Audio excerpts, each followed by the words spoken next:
હવે વાત કરીએ અમદાવાદની તો અમદાવાદના ધરણીધર વિસ્તારમાં જે પાણીમાં ગરકાવ બન્યો છે। જી હા, માણેકબાગ 4 રસ્તાની પાસે નદી વહેતી હોય તેવા દ્રશ્યો જોવા મળ્યા।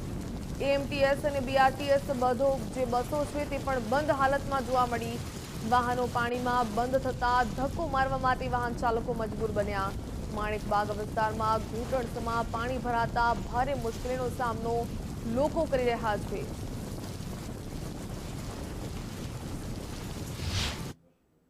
અમદાવાદમાં વહેલી સવારથી જ વરસી રહેલા ભારે વરસાદના કારણે અમદાવાદમાં જાણે નદીઓ વહેતી હોય તેવા દ્રશ્યો અમદાવાદના સામે આવ્યા છે।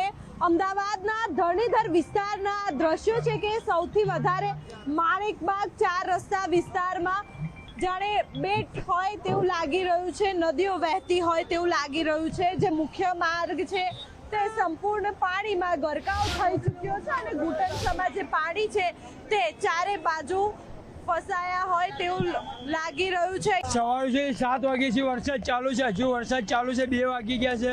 અમદાવાદમાં ફૂલ પાણી છે, માણેકબાગમાં ફૂલ પાણી છે, સુવિધા કોઈ કરજો।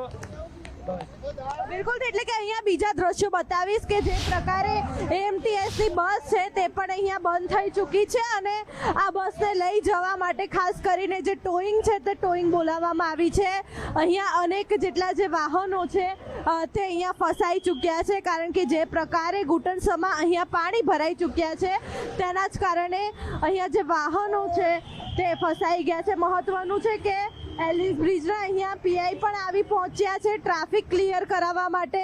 આપણે પીઆઈ સાહેબ સાથે વાત કરીશું। સર, શું કહેશો, ટ્રાફિક ક્લિયર કરાવવા માટે આપ પોતે આવ્યા છો, કેવી પરિસ્થિતિ છે? પરિસ્થિતિ એકદમ મુશળધાર વરસાદ પડી રહ્યો છે અને અમે અહીંયા અમારા સ્ટાફ છે સતત 3 કલાકથી સતત ટ્રાફિક નિયમન રહે, જેમ બને પબ્લિકની મુશ્કેલીઓ હળવી થાય એ માટેનો અમારો પ્રયત્ન છે અને અમારો પ્રયત્ન ચાલુ જ છે। બિલકુલથી, એટલે કે અહીંયા સ્થાનિક પોલીસ પણ આવી ચૂકી છે અને તમામ પોલીસ કર્મચારીઓ છે તેઓ આજે ટ્રાફિક છે તે ટ્રાફિક ક્લિયર કરાવી ચૂક્યા છે।